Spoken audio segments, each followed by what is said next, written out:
రాహుల్ గాంధీనే కాబోయే ప్రధాని అని కాంగ్రెస్ సీనియర్ నేత వి హనుమంతరావు జోష్యం చెప్పారు. మోదీ మతతత్వ పార్టీకి వ్యతిరేకంగా పోరాడాలి అంటే రాహుల్ గాంధీ లాంటి వెలుగు కాపాడాలని ప్రజలు కోరుకుంటున్నారని తెలిపారు. రాహుల్తో పాటు ప్రియాంక గాంధీ కూడా మంచి ఆలోచన చేసి హాత్ సే హాత్ జోడో యాత్ర చేయాలని పిలుపునిచ్చారని, మంచి ఆలోచనతో నితీష్ కుమార్, లాలూ ప్రసాద్ యాదవ్లు ముందుకు రావడం అభినందనీయమని విహెచ్ తెలిపారు.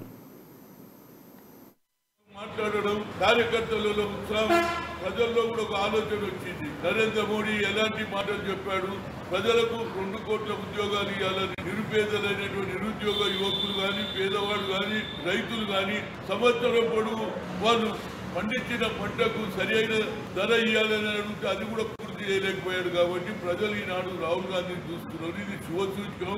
I'm appealing to all the political party, let them they propose Rahul Gandhi is the next prime minister అనేది నా ఉద్దేశం. తప్పనిసరిగా ఆయన ఏ విధంగానైతే కన్యాకుమారి నుంచి కశ్మీర్ వరకు ఒక విల్ పవర్, ప్రజలకున్న కష్టాలు తెలుసుకోవాలి, ప్రజలు ఏ విధంగా బాధపడుతున్నారు, కేవలం పేపర్లలో టీవీలలో చెప్పడం కాదు, ప్రజల దగ్గర నేనే పోతానని రావడం వల్ల ఎక్కడ